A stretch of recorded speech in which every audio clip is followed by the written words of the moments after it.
ভাঁজে মেঘ বেঁধে রাখিস পায়ের ডোকে আটকে রাখিস মহাকাশ।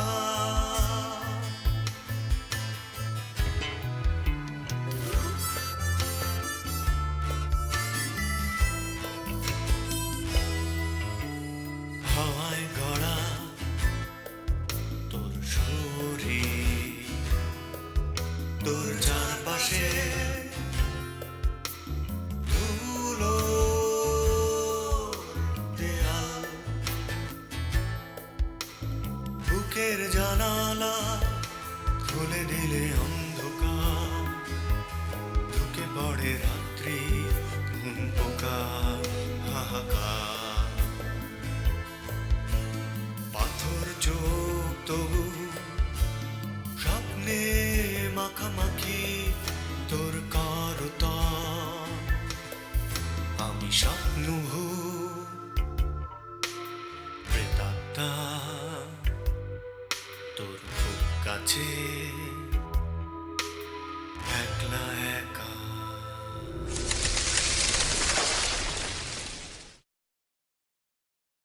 সাজ্জাদ ভাইকে আমি সহ্য করতে পারবো না কেন? আমি তো ওকে অনেক ভালোবাসি। আমরা তো ডিসিশন নিয়েছি আমরা বিয়ে করব।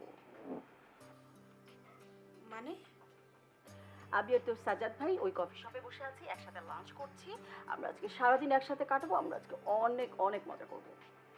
বিপাশা, তোমার আপু যা বলেছে প্রত্যেকটা কথা মিথ্যা, সব মিথ্যা বলেছে, সব বিশ্বাস করো। তাহলে আপনি কেন গেলেন? তাহলে আপনি কেন ওর সঙ্গে গেলেন?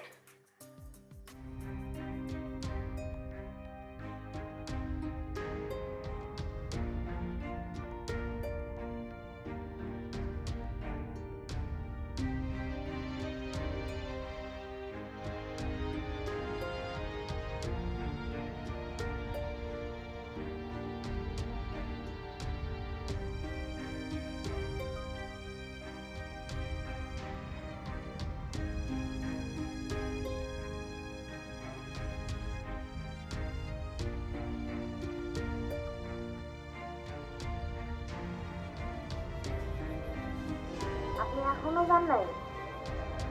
সেই দুপুর থেকে এখানে দাঁড়ানো? আচ্ছা, আপনি কি ভিতরে এসে বসতে পারতেন? কোন অধিকারে তোমার বাসার ভিতরে গিয়ে বসা যায় বলো তো? আপনি শুধু শুধু কষ্ট পাইলেন না। আমি তোমার বাসার ভিতরে বসতে পাই না, সেজন্য কষ্ট পাই নাই। আমি কষ্ট পাইতেছি তোমার এই পোশাক দেখে। তুমি না সবকিছু ছেড়ে দিচ্ছিলা, তুমি আমাকে প্রমিস করছিলা সব ছেড়ে দিবা। আমার হাতে এখন অনেক খালি সময়, আমার ভিতরে অনেক খালি জায়গা। এই খালি সময়, খালি জায়গা কিছু না কিছু দিয়ে তো ভরাইতে হবে। তাহলে তুমি আবার ওই পেশায় ফিরে যাবা? ইচ্ছা করে ফিরি নেই, মানুষের অনেক কিছু ইচ্ছায় জীবিত করতে হয়। আমি যাই, আমার দেরি হয়ে যাচ্ছে, পার্টি গাড়ি নিয়ে দাঁড়ায় থাকে। যদি প্লিজ প্লিজ তুমি যাবা না। তোমার আমার ভালোবাসার কোনো দরকার নেই, কিন্তু তুমি এই কলে যাবা না প্লিজ। আমার ছাড়া দেখো, তুমি আমার একটা দিন টাইম দাও, জাস্ট একটা দিন। তুমি দেখো আমি আমার ভুল শুধরে দিতে পারি কিনা। জাস্ট একটা দিন, সকাল থেকে সন্ধ্যা পর্যন্ত প্লিজ।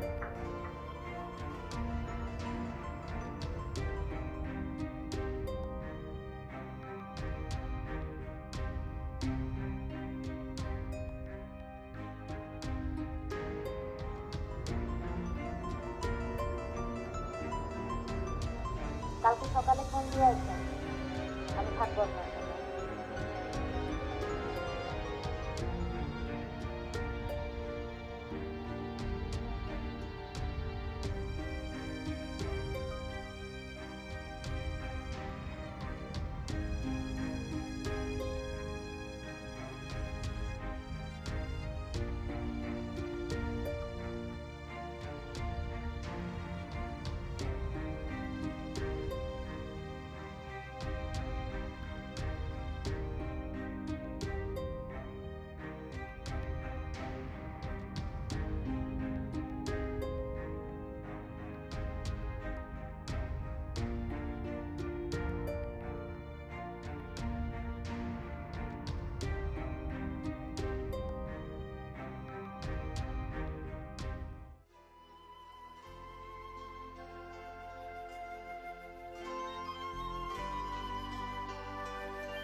হ্যালো হ্যালো শাফকাত ভাই। হ্যাঁ, কে? শাফকাত ভাই, আমি দীপা বলছি। হ্যাঁ দিবা, বলো। শাফকাত ভাই, সুমনকে খুঁজে পাওয়া যাচ্ছে না। ও, কেন, আপনি জানেন না? সাজ্জাদ ভাই আপনাকে কিছু বলেনি? না। শাফকাত ভাই, সকালবেলা আমি রাগ করে ওকে কি না কি যেন বলেছি, ও চলে গেছে বাসা থেকে। আচ্ছা। আপনি জানেন না ও কোথায় আছে? না। আমি জানি শাফকাত ভাই, আমি খুব বাজে অ্যাটিটিউড করেছি, এটা আমার করা উচিত হয়নি। কিন্তু আপনি একটা জিনিস ভাবেন, আমি বাসায় একটা মেয়ে একা, এই অবস্থা আমাকে ফেলে রেখেও চলে যাওয়া কি উচিত হয়েছে? ঠিক হয়েছে? দেখো দীপা, মানে কোনটা ঠিক কোনটা বেঠিক এটা না এত সহজে ডিসিশন নেওয়া যায় না। শাফকাত ভাই দেখেন, আমার কেন যেন মনে হচ্ছে আপনি জানেন সুমন কোথায় আছে। কেন মনে হচ্ছে এরকম? ইনটিউশন। রাইট, তোমার ইনটিউশন সঠিক, আর তোমাকে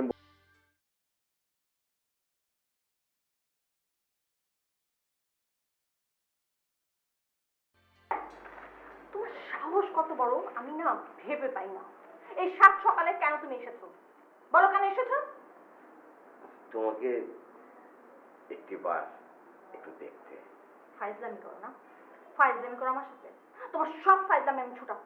ওকে ওকে ওকে, এখন থেকে ফাইজলামি স্টপ, অল টাইপ অফ ফাইজলামি একদম স্টপ। এখন থেকে আমি মারাত্মক সিরিয়াস, হয়ে তোমাকে একটা কথা বলছি। তোমার কাছে আমি একটা জিনিস চাইবো, জিনিসটা তুমি দেবে?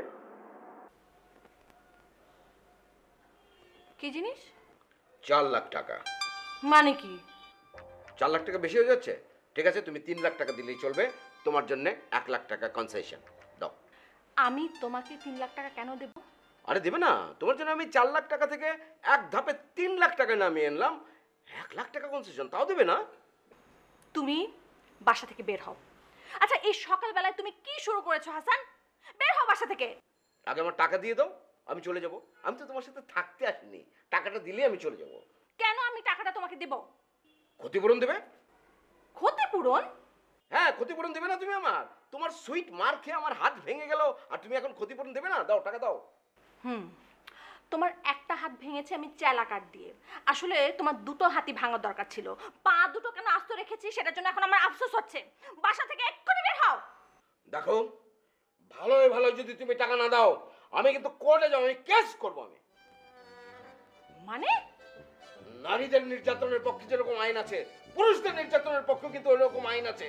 আইন সবসময় নিপীড়িত জনতার পাশে থাকে। জেন্ডার বৈষম্য বলে আইনে কোনো জিনিস নাই।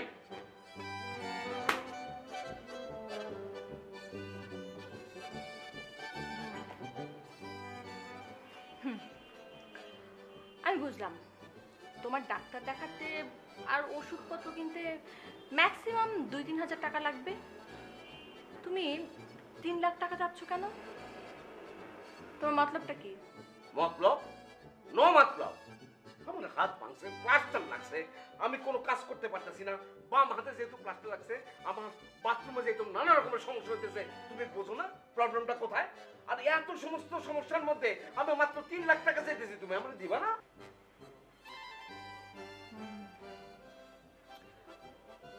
আচ্ছা, কথাগুলা তুমি একা একা ভেবে বের করছো? হ্যাঁ, ঠিক আছে, আমি তো গাধা। মনে করতে পারো তুমি এটা গাধা সুলভ চিন্তা ভাবনার ফল। তুমি এক্ষুনি বাসা থেকে বের হবা। Just get lost. Get lost.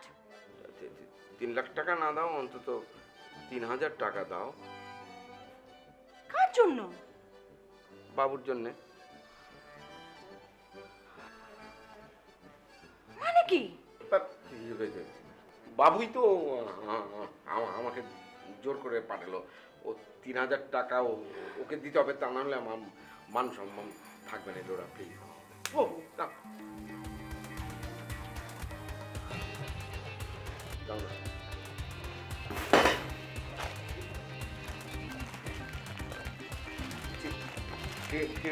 ঠিক আছে, আমি যাচ্ছি। আমি যাচ্ছি।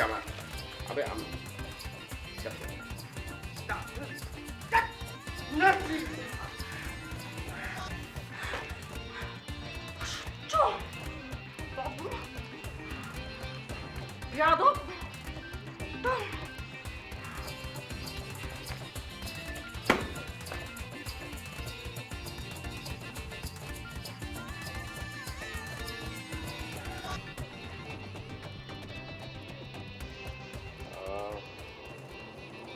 রাতে ঘুমাওনি? না, ঘুমাবো আর কখন? কাম শেষে তো বাসায়, তারপরে তো ঠিক আছে, তুমি ঘুমাও। আমি রবীন্দ্রসঙ্গীত চালাই। রবীন্দ্রসঙ্গীত শুনলে খুব ভালো ঘুম হয়। আচ্ছা, আমরা কোথায় যেতেছি? গাজীপুরে। সে কি? টেনশন করো না, সন্ধ্যার আগেই চলে আসবো। গাজীপুর যাবেন কেন? আচ্ছা, একটা দরকার আছে। ও, তা গাজীপুর যাবেন ভালো কথা। এই রাস্তায় কি? এটা তো জিগাতলার দিকে গেছে। আমার এক বন্ধু আছে না, সুমন, ও ওই দিকটাতেই থাকে। তোর বউরে পিক করতে হবে। ও, কেউ যাবে আমার সাথে? আজ হাতে কথা বলার কিছু নাই তো। তুমি ঘুমাবো বলে রবীন্দ্রসঙ্গীত দিলাম, তুমি ঘুমাও। কথা বলার জন্য তো সারাদিন পড়ে আছে।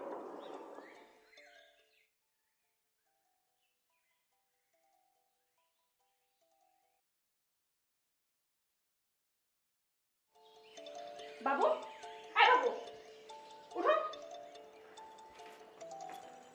নমস্কার ভাবি, কেমন আছেন ভাবি? নমস্কার দিচ্ছ কেন? ইয়ার কি করো আমার সাথে? ভাবি আপনি সাত সকালে এত উত্তেজিত হয়ে আছেন কেন? আসছেন বাসায়, একটু ঠান্ডা হয়ে বসেন, চা নাস্তা খান, তারপর আলাপ আলোচনা শুরু করি। তুমি হাসানকে কেন আমার বাসায় পাঠিয়েছো? মানে কি? হাসান তার হাত ভাঙার ক্ষতিপূরণের জন্য আমার কাছে 3 লাখ টাকা চেয়েছে। এটা কি তোমার বুদ্ধি ছাড়া সম্ভব? বলো সম্ভব?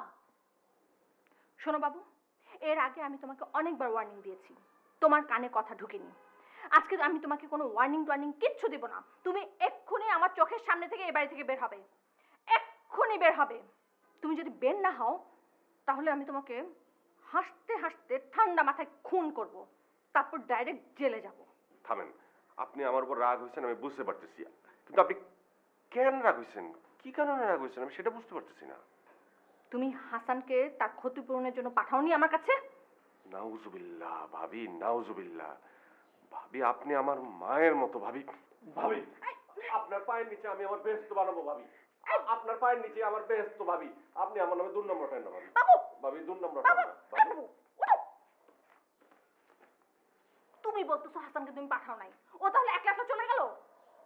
অবশ্যই ভাবি, আপনি হাসান ভাইরে ইদানিং চিনেন? সে অসম্ভব টাউট বাটপার হয়ে উঠতেছে ভাবি। আপনার উচিত তার উপর এক্সট্রা নজরদারি করা। মানে টাউট বাটপার? ও তো একটা গাধা। টাউট বাটপারের জন্য যেটুকু বুদ্ধি দরকার সেটুকু বুদ্ধি তো ওর নাই। অবশ্যই আছে ভাবি। সে আপনার কাছ থেকে টাকা চাইছে না? চাইছে না? হ্যাঁ, নানান সিস্টেম করে হাসান ভাই এখন সবার কাছ থেকে টাকা চায় ভাবি। সেদিন আমার কাছ থেকে জোর করে 3000 টাকা নিচ্ছে। ও মাই গড, ওর এত টাকা কিসের জন্য দরকার? ভাবি, মানুষ এত টাকা চায় কখন জানেন? আমার মনে হয় হাসান ভাই মাদকাসক্ত, হেরোইন, ইয়াবা আছে না, এগুলি সব নেয়। কি বলছো এসব? ভাবি আপনি মাথা ঠান্ডা করেন ভাবি, শান্ত হন, আপনি ধৈর্য হারায়েন না। ভাবি আপনি কোনো চিন্তা করেন না ভাবি, উপরে আছে আল্লাহ, নিচে আছি আমি। হাসান ভাইয়ের যেভাবেই হোক আমি মানুষ করে তুলব, সুস্থ ওনারে বানাবই। ভাবি ওনারে আমি রিহাবে ভর্তি করাবো, মাদকাসক্ত নিরাময় কেন্দ্র, ওইখানে গেলে উনি সুস্থ হয়ে যাবে। রিহাবে ভর্তি করাইতে হবে, অ্যাডভান্স টাকা দিতে হবে ভাবি। 3000 টাকা আপাতত দেন। কি হলো ভাবি, দেন ভাবি, পরে টাকা লাগলে কিন্তু আমি আবার বলবো ভাবি। হাসান ভাইয়ের জন্য খারাপ লাগতেছে ভাবি, আপনি আমার মায়ের মতো, হাসান ভাই আমার বাপের মতো। 3000 ভাবি হবে হবে, আরো 500 দিলে ভালো হয়। আবার ওখানে আবার যদি লাগে পরে আমি টাকা পাবো, আমি দরিদ্র করবো ভাবি। ঠিক বলতেছো আমি তো? ঠিক বলছি ভাবি, আপনি আমার মায়ের মতো ভাবি, আপনি আমার মায়ের মতো ভাবি। এই সরো বাবু, হাসান ভাই আমার বাপের মতো ভাবি, আপনি আমার মায়ের মতো ভাবি। সরো। হাসান ভাই আমার বাপের মতো ভাবি, আপনি আমার মায়ের মতো। ভাবি সরো বাবু। করছি, চিন্তা করেন না ভাবি, চা খাবেন?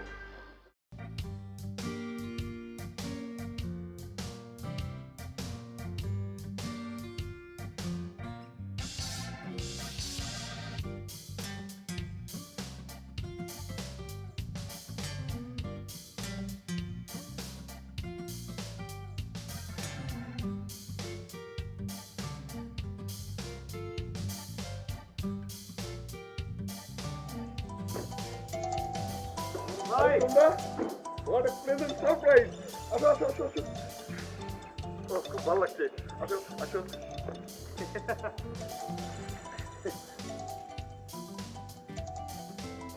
সাবকাপ, তোমাকে অসংখ্য ধন্যবাদ। দুজন সুন্দরীকে নিয়ে তুমি আমার এখানে এসেছো। একজন সুন্দরী যথেষ্ট ছিল, সেখানে দুজন। ওয়াও, আমার ভাঙা ঘরে চাঁদের আলো। শওকত ভাই প্লিজ, আপনার বাড়িতে আসছি, ঢোকার আগে একটা কথা ক্লিয়ার করে বলতে চাই, আপনি যদি এই মেয়েদেরকে নিয়ে কোনো ঝামেলা করেন প্লিজ আগেই বলেন, গাড়ি ঘুরে ঢাকা চলে যাই। ঝামেলা মানে? আমি ঝামেলা করি? দীপা, আমি তোমাদের সাথে ঝামেলা করি? যদি কি বলো, আমি ঝামেলা করি? তাহলে সাবকাত, তুমি এরকম একটা কথা আমাকে বলতে পারলে? আমি ইমোশনাল হয়ে তোমাকে জড়িয়ে ধরতে চেয়েছিলাম, এবার দীপাকে জড়িয়ে ধরতে চেয়েছিলাম, আর তুমি আমাকে। আপনার এই ইমোশনটা একটু কন্ট্রোল করতে হবে। আপনার এরকম একটা শরীর নিয়ে আপনি যদি ইমোশনাল হন এবং সেটা আপনি কি যদি দীপার শরীরের উপরে পড়েন, দীপার তো মরে যাওয়ার চান্স থাকে। তুমি আসলে একটা ফাজিল। খালি তুমি না, তোমরা সবাই বিশাল একটা ফাজিল। ফাজলামি ছাড়া কিচ্ছু বোঝো না। শওকত ভাই, এরকম একটু একটু ফাজলামি করি বলেই তো আরো 2-4-10 বছর বাঁচার চিন্তা করি, স্বপ্ন দেখি। চলো ভেতরে চলো। চলো। সুমন কোথায়? ও ও একটু হাঁটতে গেছে। আমি ঘুরে আসি একটু ওখান থেকে। হাত মুখ দিয়ে চাটা খেয়ে যাও। না, আমি আগে দেখা করে আসি। আমি তোমার সাথে আসি। আমি একাই যেতে পারবো। আচ্ছা চলো।